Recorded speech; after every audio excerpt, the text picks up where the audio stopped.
Here's my advice to Zelenskyy, to the extent that you even care. Sign the minerals deal. Sign it. You don't need another meeting. You don't need a phone call. Sign it and send it back. Because here's the deal that people are missing on this. Everyone keeps talking about the security. Security. What do you think happens if we have commercial interest in Ukraine? If American companies, business folks, executives, workers are in Ukraine working on this mineral deal?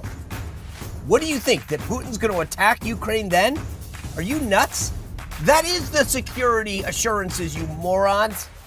You put U.S. companies, U.S. workers, U.S. executives in Ukraine, you're damn straight that's going to be preventing war. So if you actually want security assurances, sign the damn deal. All right, guys, what another weekend. Oh, holy smokes.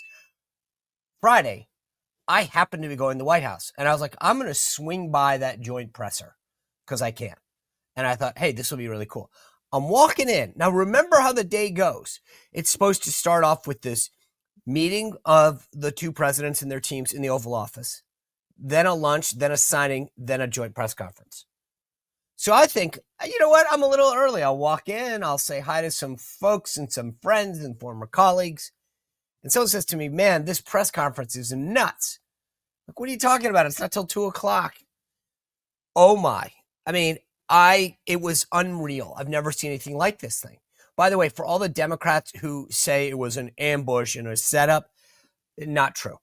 I saw the lunch, the set. I mean, this was either the most elaborate setup, like Hollywood style. I mean, this is ridiculous. The lunch was there, ready to go. Everything was all set. The plates, the staff, the food. I saw everyone's Secretary of the Treasury, Scott Bessent, walked through. I mean, it was unbelievable. By the way, speaking of Secretary Scott Bessent, he was on Face the Nation explaining how this whole thing went down. Take a listen. Margaret, it is impossible to have an economic deal without a peace deal. The sine qua non for an economic deal is that Ukrainian leadership wants a peace deal. I thought this was a building block towards getting to a peace deal. It was supposed to be, but President Zelenskyy came into the Oval on Friday.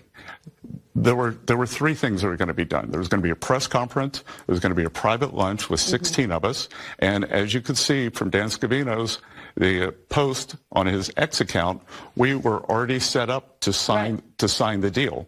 So it's unclear now.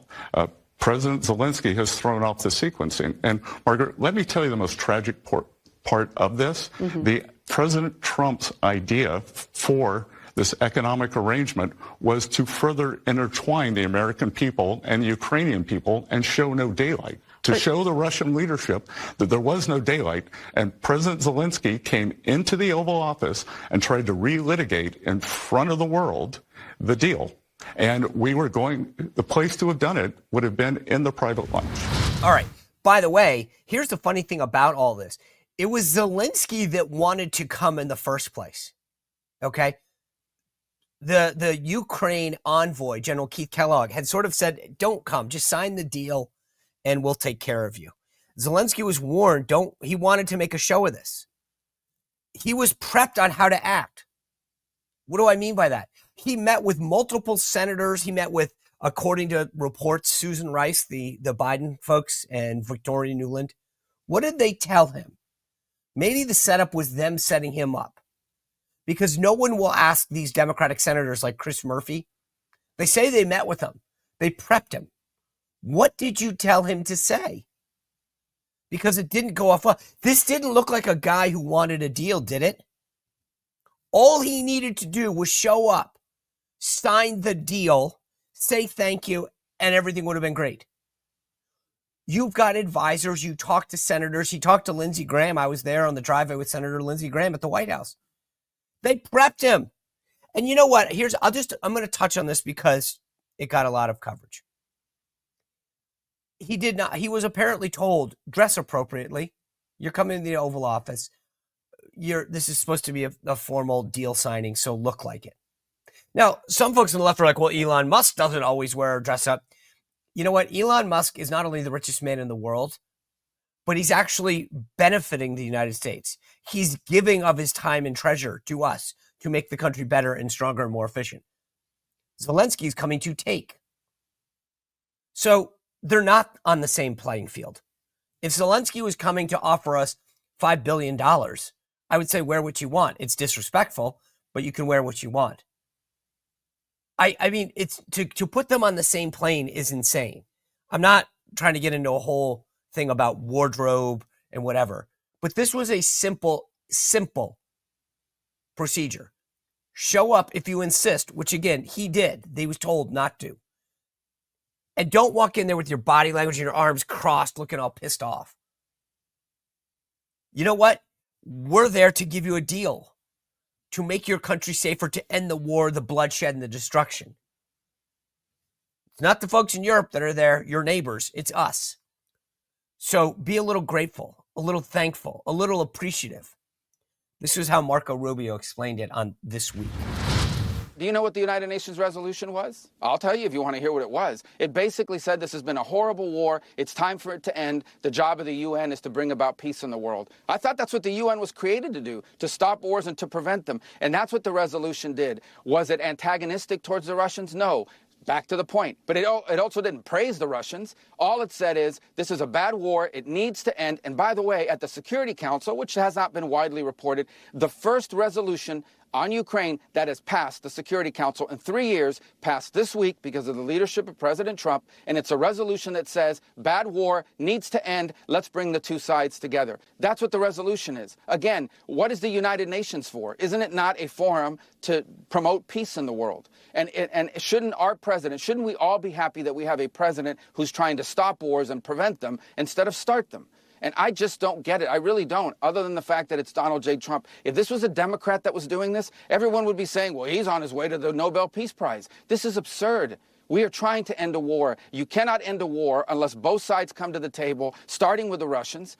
And that is the point the president has made. And we have to do whatever we can to try to bring them to the table to see if it's even possible. I'm not promising you it's possible. I'm not telling you it's 90% likely. I'm saying it's 0% likely if we don't get them to a negotiating table. And the sooner everyone grows up around here and figures out that this is a bad war that's heading in a bad direction with death and destruction and all kinds of dangers surrounding it that could spiral into a broader conflict, the sooner people grow up and realize that, I think the more progress we're going to be able to make. But the president's crystal clear. He campaigned on it, and he's going to govern on it. And that is, he is going to be a president that tries to achieve peace, and he has been very clear this is a war that would have never happened had Donald Trump been in the White House, and it needs to end, and we're going to do everything we can to end it in an enduring and sustainable and fair way. Boom, mic drop. He does such a great job. I'm so glad Marco Rubio is Secretary of State. So where does this go from here? And by the way, I'm sure that we'll talk about this in the joint address tomorrow now because of it. Here's my advice to Zelenskyy, to the extent that you even care. Sign the minerals deal. Sign it. You don't need another meeting. You don't need a phone call. Sign it and send it back. Because here's the deal that people are missing on this. Everyone keeps talking about the security. Security. What do you think happens if we have commercial interest in Ukraine? If American companies, business folks, executives, workers are in Ukraine working on this mineral deal? What do you think? That Putin's going to attack Ukraine then? Are you nuts? That is the security assurances, you morons. You put U.S. companies, U.S. workers, U.S. executives in Ukraine, you're damn straight that's going to be preventing war. Putin's not going to come after us. Are you kidding? He knows what Donald Trump will do to him. So if you actually want security assurances, sign the damn deal. Then apologize. Say you're sorry for how you handled yourself in the Oval Office. And thank you to the American people for everything that we've done. Only Donald Trump can negotiate a lasting peace. Full stop. Marco Rubio was right.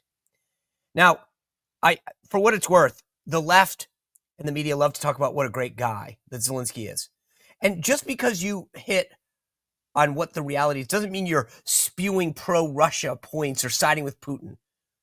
Ukraine is a corrupt country. It's a fact. The Biden State Department issued a report. Let's let Tulsi Gabbard tell you a little bit about who the guy is, by the way. Take a listen. Here is something that the political establishment and propaganda media don't want you to know. Ukraine's President Zelenskyy has just banned yet another political opposition party, one that questioned his legitimacy as president, and used Ukraine's Department of Justice to mandate the seizure of this party's members' assets. Now, this is just the latest of Zelenskyy's actions to do this sort of thing. He began banning major political opposition parties in 2022. when he also started banning TV channels that were associated with his political opponents. And he took over total control of Ukraine's largest television networks, now controlled by their government. Now, Zelensky's presidential term ended on May 20th. He canceled elections in the name of martial law, suspending Ukraine's constitution so that he could stay in power. Now, defenders of Zelensky will say, hey, Ukraine is in the middle of a war. They can't have elections. Just stop for a moment and think, if we accept that excuse or criteria for suspending the Constitution and canceling elections, then we should presume that leaders in our own country and our own establishment media will also use this same excuse and rationale when they suspend our Constitution and our elections, since we too are at war with Russia and China. Now, if you think this sounds crazy, look at what's already going on.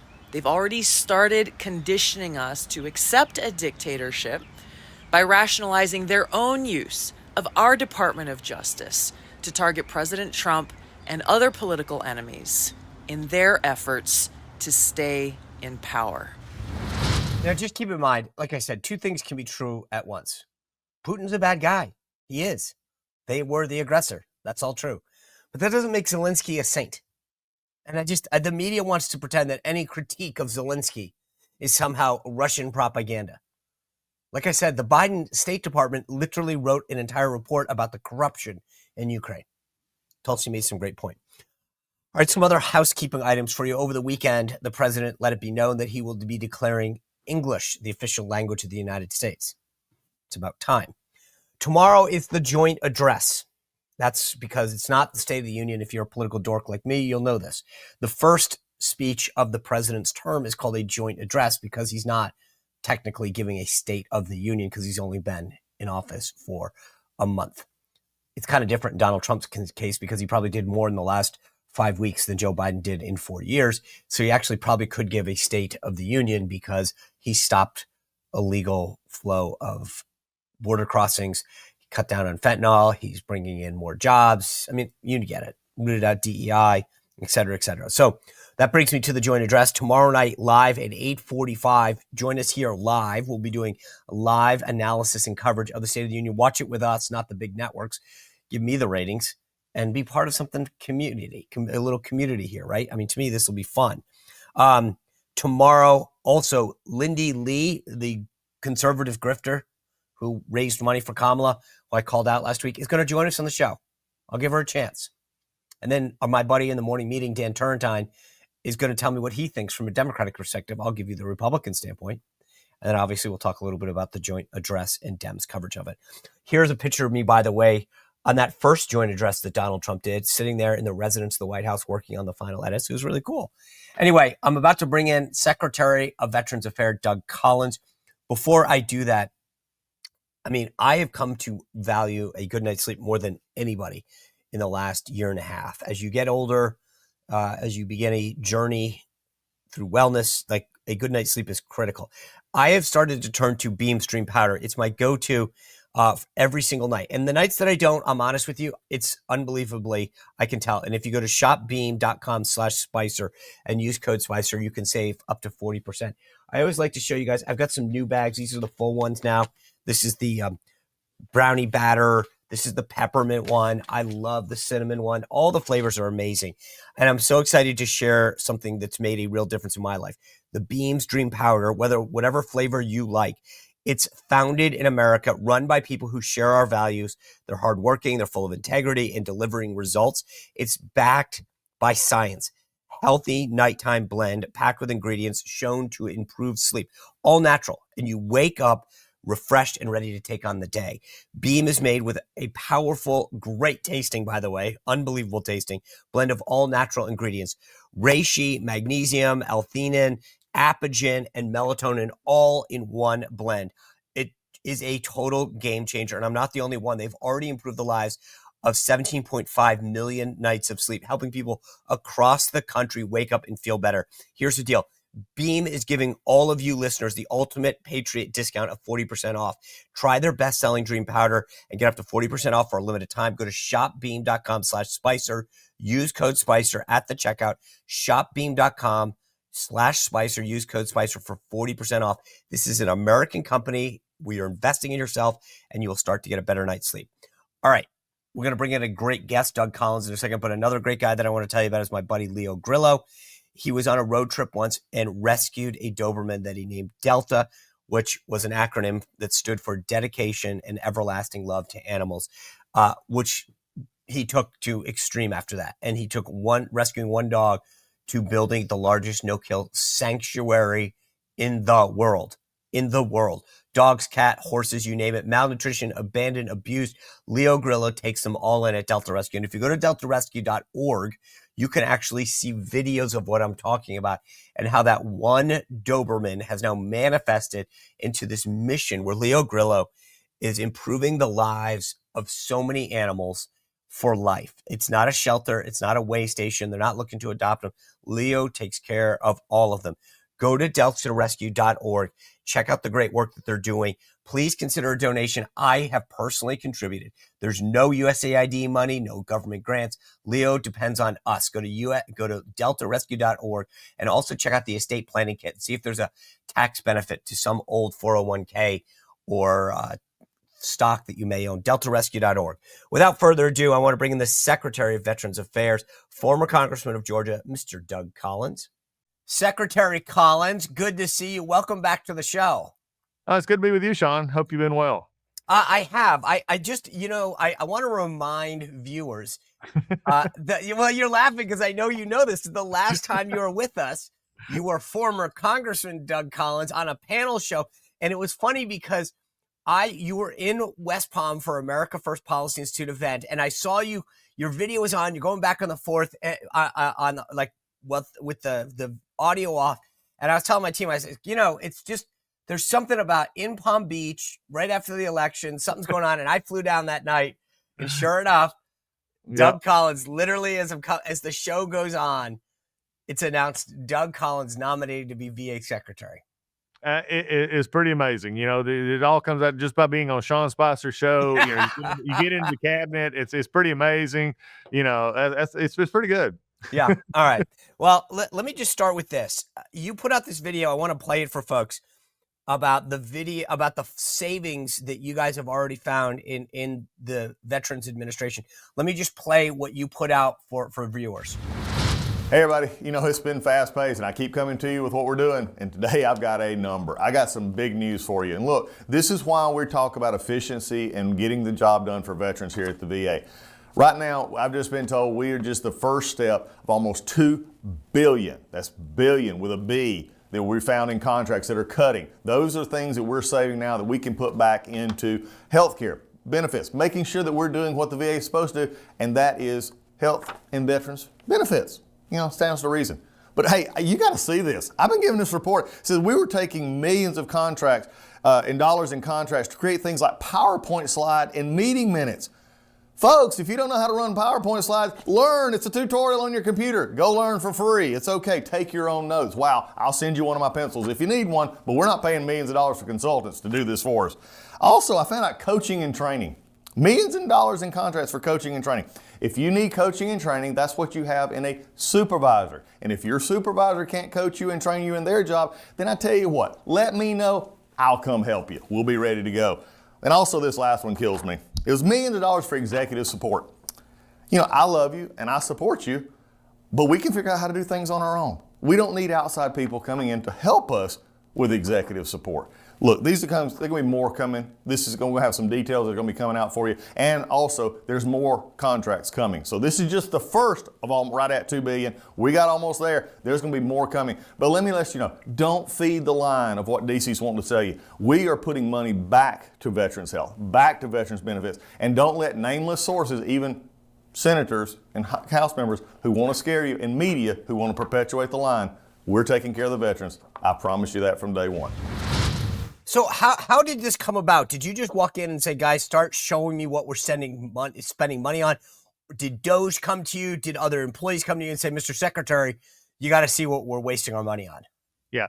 No, Sean, it's a great question because look, there's been no shortage of people willing to give me advice in what's going on. I'll tell you that. But no, we do have a couple folks who are VA employees, but they're a liaison with Doge and looking at that because again, President Trump came in and through his executive orders and through others said, hey, let's look at what we're doing here.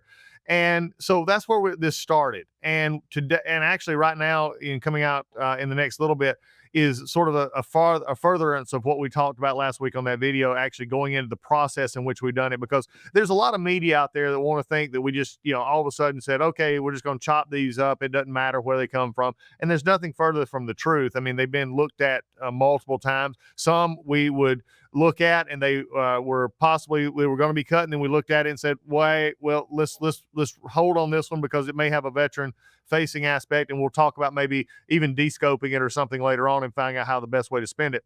But that's really where we came out with this, and we're continuing to look, because here's something that most people don't realize, that in the last 4 years under the previous administration, the budget of the VA went up almost $130 billion, and they added almost 80,000 people. Okay. When Trump administration 1 left, the backlog on VBA, our veteran benefits group, was at about 40,000. It's now over 200,000. So we've seen the experiment in government of throw money at something and throw people at something to get it better, and we're seeing it not going in the right direction. And so how much of this, as a member of Congress and as a veteran yourself, when you walked in the door, were you shocked at like what you saw and how it operates, or did you have a sense of what you thought it might look like? Well, Sean, we've talked about this a little bit before in just government in general. It was not a complete shock because I've been on the Hill, and when you speak the language of the Hill, you understand this, that especially when it comes to VA or veterans and DOD, you and I both serve. And so we have an understanding that of what it means to serve, and what, as we look around and we see what's wasteful, what's not wasteful. But members of Congress who haven't served, and I found this to be true, and I'm not, picking on them or anything else, they tend to have more of a softer spot, if you would, in these areas. So we would have, we do stuff that is funding extra benefits, but yet we don't actually assign the money, or we're asking for things and put money to it that may not be the best solution. So I wasn't surprised completely, but yes, at the sheer scope of it. And when I look at things like homelessness and I look at things like suicide prevention, in which we're spending $3 billion on individually on homelessness and on the suicide issue. And it's been that number for about 4 or 5 years now. And yet we're still seeing 17 members have death by suicide. We're seeing 40,000 members, veterans who are homeless. Something's not right. So I'm asking the question and coming in it with fresh eyes to say, what's going on here? Why are we getting the same results but spending this amount of money? I was just with some county officials across the nation. I had about 2,000 of them here in D.C. And I asked them the same question. I said, when you look at projects in your own, on a local level, don't you look for a return on investment? Don't you look to see if it's actually doing what you're supposed to be doing? And it was pretty amazing. Almost all were nodding their head in agreement. So this is simple of what we're doing, but that last part of that video, we can't not touch enough. You know it as well as I do. The media up here, especially feeds into the line of the previous administration and those who are just side with the government in particular, that you don't ask those kind of questions. Well, that is interesting because I dealt with this when I was on the House Budget Committee 20 years ago. We talked about going after and rooting out stuff, and they'd say you're cutting a program. And I'd say you're not cutting it if you're rooting out waste, if you're getting rid of stuff that's not mission critical. That's actually helping. What kind of pushback do you get? Because I get it's both the mainstream media, I guess, but then it's also you've got this niche veterans, specific trade kind of media. Like, do you see a difference in that, or is it a collective blob that's like, resistant to any change? Yeah, I don't think it's all resistant to any change. I mean, I think you've got some media that are a little more susceptible to it. Mainstream media, definitely. And they're getting fed by, frankly, members of Congress, and others that it's interesting. From my friends across the aisle, they're attacking, saying we're cutting benefits or making healthcare worse. And the interesting thing is when our press people or we've asked, well, give us examples, it's crickets. I mean, the press is not willing. Think about this. If I came on this show and I said, Sean, right now, President Trump is hurting veterans and healthcare quality is going down. Wouldn't your next logical question is, well, sir, show me an example of that? Well, they don't ask that question. They just take it and run. So we have, members asking and basically fear mongering is what I call it, because they don't want to deal in the truth. In fact, we had one member, a senator, who actually accused us of cutting the veteran crisis line, which is the responders, which are the ones who answer the phones. And the truth of the matter, we didn't cut any of them. We did actually, on the first round, have some veteran crisis line responders back office staff that were originally scheduled to be let go. But when we saw that they were in that department, to be frank with you, Sean, we said, no, I don't even want the perception that a talking point that somebody could use to say we're hurting this veteran crisis line. So we kept them on. So, and we made cuts other places. So again, but it goes back to the Washington part. I saw something you put out the other day where your response rate has actually gone up. I assume that's because of your leadership and reforms versus, again, this gets back to the Washington attitude is more money, more people, better. But my understanding is you've actually reduced wait times and number of cases.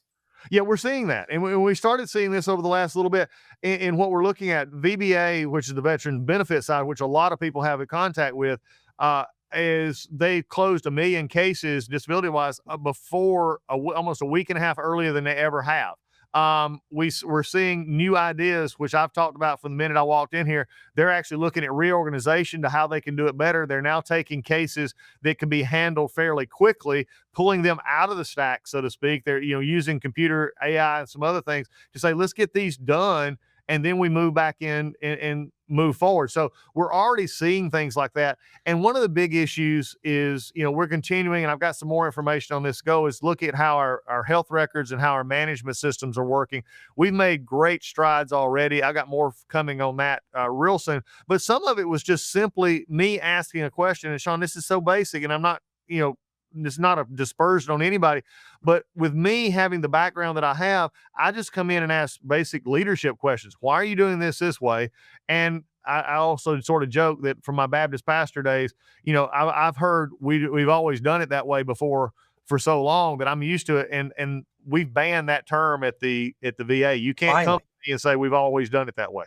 I'm so sad. That's literally like part of the military culture. Well, it's always been done this way. And it's like, that doesn't mean it's good. Do you expect tomorrow in the joint address to get any kind of discussion of veterans issues? We'll see. I think the president, I've said many times what his only real thought to me and requirement when I said, what would you like? He says, take care of the veterans and do so and then pass that, do so in a way that is effective and cost effective. And that's exactly what we're doing. So look, this president, all you have to do is look at what he did. And I think that's the key to what we're going to be doing here.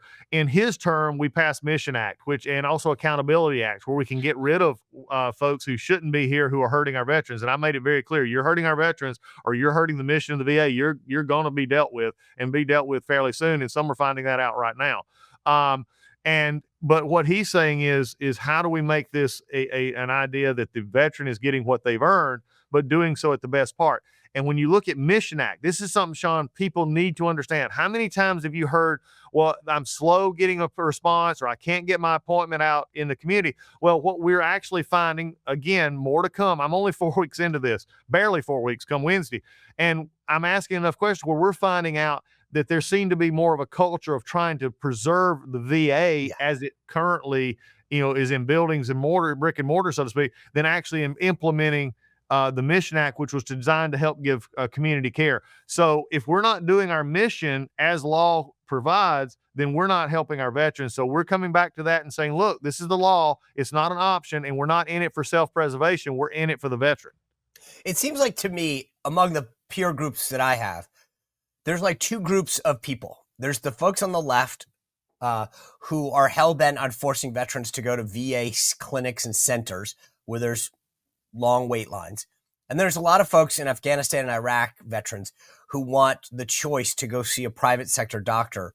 And the Democrats seem to me hell-bent on maintaining the old status quo where you have to go to a VA facility where there's a long wait. It's hard to get an appointment, as opposed to allowing choice because they want to preserve the government aspect of it. I think you're not far off there. And I think, look, and I'm not, I think there's been some that we're going to get into this further, from a reasoning standpoint, and you'll see this coming out. But one of the things is that we've got to get into a culture, and I'm that GWAT generation. I'm that one you talked about, Iraq. I served in Iraq, we're all in this longer generation where there are some things, frankly, that the VA does extremely well. Okay. And that we're going to keep those in doing, but there's also ways that we can partner with our community, partner with other hospitals, and, look at ways that we can get the community doctors. Now, we're also not unaware that there are shortages of doctors or shortages of specialty care in the community. So, I mean, we're having to deal with that aspect of it a little bit too. But, this should be a choice. And what I'm working with is, yes, our VSOs, I'm working with them. And by the way, I've been keeping, if they come to see me or want to talk to me, I'm telling them what's actually happening. And I want it to be that whether the VSOs or whether the nonprofits, I don't want it to ever be, where seemingly they're fighting the VA. And I think because we're all on the same page, and I've made this statement over and over again, and it's hopefully starting to wind true here at the VA. And that is that if a service member has to call their congressman or their senator to get the help that they've already earned, then we're failing at the VA. I've just set that as the ultimate standard. Because we've just sort of gotten used to it. Well, call your congressman. 60% of a congressman's constituent activities revolve around the VA, Sean. 60%. Just imagine what they could be doing if they didn't have people who had to deal with VA issues that should have been solved in a much better way from our side before it ever got to them. Yeah, by the way, that assumes that like the congressman is good on constituent services. So Yeah. to your point, that's the last resort, right? But if the congressman isn't big on constituent services, then they're getting failed twice. But you mentioned VSOs, these veteran service organizations, Right. The American Legion, the Veterans of Foreign Wars, the VFW. There is a perception that some of us have that those guys are part of the problem. They get space in the VA. They're bought in on maintaining the status quo. Where do you come down on the role of the VSOs in respect to like getting space at the VA and supporting the status quo? Well, there's a lot of things that they do, well, DAV is excellent with disabled veterans. They provide rides. There's a lot of things that the Legion, there's things that we do well together. But my only problem I have is I want them to understand that I'm wanting them to work with us and say, how do we make things better? And if that means that we'll have to look at new and different ideas, then I'm going to encourage that as well and giving them the information that we need. Now, again, these organizations are also very similar to organizations out in the community. And this is where it gets into a discussion, and it's a needed discussion about what the membership and who the membership serves, just like the VA.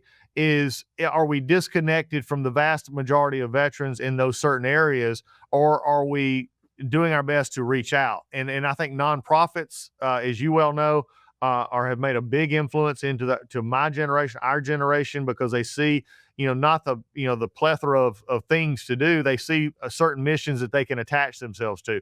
So we've got to have an understanding that we have generational issues here and again, I don't say this is anything new. The Rotaries, the Kiwanis, the Elks, the Moose, all those, civilian organizations, so to speak, have the same issue. How do you attract? My Kiwanis Club was one of the largest in Georgia, but yet if you looked across the age, the average age was well over 45 years old. We're just not attacking the younger generation, and the veterans groups are seeing the same thing. And so they're looking at, and I've had conversations with them, and I think they're getting this, but it's sort of like the perception that what happens in Washington is a very minute point of what happens to our veterans across the country, because that's where it's actually happening. So we just need to work with them better on that. Yeah, I mean, it seems to me you go walk into a Legion and the average age is like 80, but the Legion's trying to reinvent itself by basically saying, hey, we can get you more stuff. We'll get you more benefits. And that's not necessarily in the best interest of the country or the veteran. It's just that they have to prove their worth more and more. Right. And here, look, the VA is here for any veteran who wants the benefit. Okay. If they've earned the benefit, whether it be a home loan, a student loan, GI Bill, whether it be health care, look, I think we're still at the VA right now having to, and we've not done this, and we're going to have to. We've got to look 10, 15, 20 years down the road when my generation and younger than my generation are coming up for these GWAT group that has issues that they're now back in the mainstream. Maybe they're working at a public job, have their insurance right now, they're dealing with stuff, but as they grow older, they may lose that. Well, that's where, there's a possibility for them to work with VA, but we're not ready in some ways to handle that if we're not willing to look beyond the walls of our buildings and into the community as well. You mentioned something interesting that I've struggled with, benefits that you've earned. Hmm? So when I got off active duty, you go through a physical and they're looking at me, and I've from time to time had a couple extra pounds, and they're like, "Oh, you've got early onset arthritis in your knees or whatever." And I'm like, "Yeah, well, I didn't really do anything to help that. I'm not really sure that I can blame the Navy for that." And they're like, "Well, here's your disability rating." And I told them at the time, I'm not I didn't get shot. I didn't get hurt. To me, I don't think that I earned that benefit. And I know I've had this discussion with several veterans. Some agree, some disagree. Dan Crenshaw, your former colleague from Texas, wrote a great book. I mean, there's a guy who literally earned everything and has taken very little because, he doesn't look at it like a sacrifice. That's the extreme. Where do you come down on someone like me? And because I look at this and go, I didn't get hurt because I was in the military. And their answer is, well, we can put your rating down at this because your eyes aren't as good as they were, or your knees. And I'm like, yeah, that's called getting old, or not eating healthy, or being overweight, or whatever it is. I'm like, I'm not really sure you can blame the military or the Navy for some of the ailments that I have. Well, I mean, I'm going to have a little bit different take here. I think I agree with what you're saying, because I'm a veteran, who has been, looking into services, and I've been in, covered under private health care that I've had for a long time, but there may be a time when I do. I mean, I'm also one of the burn pit issues. When I was deployed, I lived right next to one for almost 6 months. So, look, we get all this issue, but part of this comes back to, Sean, a conversation we had when we started here, and that is Congress. And I love my friends up there dearly, but we've also got to have some understanding on what it means when you say we're going to put this bill out there. How can we target it to help those who truly need help, and make sure that the ones who may not want that help, they may want to get it somewhere else, has that ability as well. So it is a balance to look at, because some, especially rural healthcare, I think that's another issue where we need to partner with our rural communities. We don't need to be, the main line there, but we can partner with community hospitals in rural areas that we can serve our veteran population, but we can help them serve their civilian population in areas where they're struggling financially and everything else. So there's ways to look at that. But remember, when you have issues like the PACT Act, which was basically came forward in a State of the Union and was implemented just months later because the Biden administration wanted to do something without really a lot of discussion on how much it's going to cost, that's a problem. I mean, it's something that you got to deal with. You've got some good stuff coming up in the Elizabeth Dole Act, which is dealing with caregivers, which I think is now properly focuses on some of the end of life kind of issues. But again, I'm telling our folks here, I want you to get it right to start with, and don't just go up and say, okay, we'll just do this, and make sure that we have the financial resources to make it happen. Yeah. By the way, I my viewers know I'm on the board of the Yellow Ribbon Fund. We focus on caregivers because it's an area where if you're getting your 50th or 20th or 100th surgery, and that caregiver needs some support, Yellow Ribbon has been amazing to step in and do the help. You've also been at the forefront of making some reforms. Yes. You got rid of DEI at the VA, and then I saw this tweet where you said the American flag binds us all who've worn the uniform. We will no longer be showing pride flag to the VA. Instead, we will be flying these flags for the rest of this administration and continue to put veterans first. Why do you think that was important? Because we have enough that divides us, Sean. We need to get back to what unites us. And I think that is the thing that unites us. It doesn't mean, and I've had some people say that, well, I'm bigoted or small-minded or no, anybody is welcome to get, their service. There should be nobody treated badly for, that come to a VA because of anything in their beliefs or background. That's just a fact. You and I've dealt with this. We're in the military together. We get this. But what we're going to have is, instead of us emphasizing the differences are emphasizing one over the other. We're going to simply put up the flag is there, the POW flag is there. Any other flags inside the facility are going to be VA flags or service-connected flags that we have, because I think in the long run, that is what unites us and brings everybody in. I talked about this at the American Legion about a week and a half ago and got a standing ovation. It was one that they understood, they got it. And they understood also that this is not to push people out. In fact, it actually unifies us, because that is the one flag that is on all of our uniforms, is the United States flag. Yeah. To me, this is a simple issue. We start going down this, it's a slippery slope, right? If you want to celebrate Pride Month, go do it. But I don't know why the government's in the business of choosing which lifestyles to support or to advocate for. The government should be flying the American flag, the service flags, and the POW and MIA flag. You mentioned that speech at the American Legion. There was something really impactful that caught my eye. You talk about something that's very near and dear to what veterans face. Let me play you this thing, because you talk about something that 17 veterans every day face. Take a look at the video, folks. I need your help. Well, let me rephrase that. I don't need your help. There are 17 people today that do, though. Just think about this. Listen to this as I count. 1, 2, 3, 4, 5, 6, 7, 8, 9, 10, 11, 12, 13, 14, 15, 16, 17. Who do you know that needs a call? Who do you know that might need a cup of coffee? Who do you know that just broke up with their spouse? Who do you know that can take some of the programs and the money we have and get them directed to that VA program? That's a great question. You have my commitment. We're going to continue to work on it. You know, Mr. Secretary, I feel like we've been dealing with it in the military and then among the veterans community for decades. What can we do differently? Well, we can't keep doing what we're doing.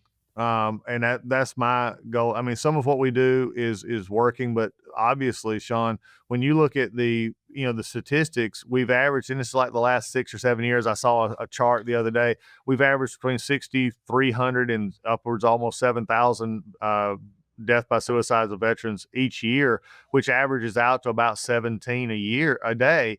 I mean, and you're spending $3 billion. This is the part that I want, and this is where we're looking at contracts. And so for anybody out there ready to jump on me, I don't know how many other contracts we need to map veterans populations to tell us that veterans are hurting. I think I'd rather spend that money and partner with our own VA folks, or maybe even partner with VSOs or nonprofits to say, why don't we actually have somebody going out and seeing them instead of mapping them, instead of charting where these things are happening? Why don't we actually go out and try and fix it? So one of mine, I can only, I try one, many things at a time, but this is my next big one that I'm coming to, because I'm going to start, after I've seen some of the numbers on homelessness and suicide, I'm not happy with where we are. Nobody can be happy with where we are. There's some things that are working, but there's a lot of things that are going to require more than just money, more than just a report, more than just another fancy PowerPoint, more than just changing the suicide prevention program every few years. I've been in the Air Force now for 23 years, and I'm willing to say I think they have tried 4 different approaches to curbing suicide. And at the end of the day, it all comes back to the same thing: being aware of your surroundings, being aware of your friends, and asking the question when they're hurting or they've changed or something's not right, asking them the question, are you okay? And if they're really bad, are you thinking about hurting yourself? You got to not be scared of the question. I've had this on the phone calls that I've made. I've had people sitting in front of me, and sometimes you want to be nice, but folks, their life is not worth it. I would rather a friend be mad at me because I asked them, are you thinking about hurting yourself, than to say nothing and they hurt themselves. We've got to get over this stigma of mental health. We've got to get over this stigma of addiction, and we've got to do things differently, because if we don't, it's not us that is paying it, it's those 17 a day. Yeah. Last thing I want to ask you, because I agree with you, it's very, very powerful, and I appreciate your approach to this. I know a lot of departments pushed back on Elon Musk when he asked federal employees to say whether they did 5 things in the previous week. Where do you guys come down on that? do the email. I did one. Look, Sean, and I say this, I respect what they're trying to do. We got 470,000 plus employees. Okay. How many? Yeah, it's pretty amazing. But, look, it's just out there. Fill out the, and even Elon said, just send something like, I worked on this. Just, again, making contact and making sure that we're all working together. But I will tell you this, that is an important piece, that we all are working together. But also, if I have employees who that is really, really dragging them down, then come on, we got to do better here, because there's much more important jobs out there that we have. And it's nothing more than a check-in that everybody else outside, typically, of government life. I've worked outside. You've worked outside in consulting. People want to know what you're doing. And it's not hard. In the military, we have to do it every year. In the Navy, we call it a fitness report. You have to say, here's what I did this year. I mean, this isn't tough. I'm sorry. I have one more quick question for you, because I know on these a lot of federal government employees are rightly concerned about their future. Veterans get veteran preferences when it comes to hiring in the federal government. Is there concern about, for a lot of these folks that have served their nation and that they've gone on after the military service to serve in the federal government in some capacity, that they may now lose a job? Yeah, there's concern about it, but I will have to say, Sean, across the government, you cannot go into any department or any measure of anything and not have veterans, just like you have veterans at Southwest Airlines, just like you have veterans at Caterpillar, just like you have veterans in, in Silicon Valley and other places. And yes, there will be adjustments and changes that have already taken place in layoffs. And, the personnel folks just the other day has said that we're looking at that again, but it's going to be targeted. And let me say this before we finish. We have exempted over 300,000 plus employees. We've exempted more positions than most companies in this country have people. Okay. And the reason we exempted those locations and other things is, in our first round, is because we want to make sure that we're not hitting our veteran in healthcare or veteran in benefits. We're going to make those tough decisions, but right now, the veteran population will, be a part of that, but we're going to make sure that we do everything else to make that as transparent and seamless as possible. All right. Secretary Doug Collins, always appreciate you being here. I mean, it's amazing what appearing on the show did for you. So it's a little PSA. You want to get into the president's cabinet, come on the show. Thanks for all the work you're doing on behalf of those who have served our country. Really appreciate you spending your time with us today. Thanks, Sean. Take care. You bet. All right, guys, as I mentioned, tomorrow we've got Lindy Lee. She's going to respond to my accusations that she's a grifter. My buddy Dan Turrentine will be here. And then an unbelievable post-State of the Union show with Hogan Gidley and others to talk about the response to the president's joint address, what we thought of it, so much great stuff. And Bill O'Reilly on Friday. Amazing stuff headed your way. And we will be live tomorrow night at 8:45. Thanks for kicking off your week with us. We'll see you back here tomorrow on the Sean Spicer Show. Well, if you enjoyed this content, make sure to like this video, subscribe, and click the notification bell to get more.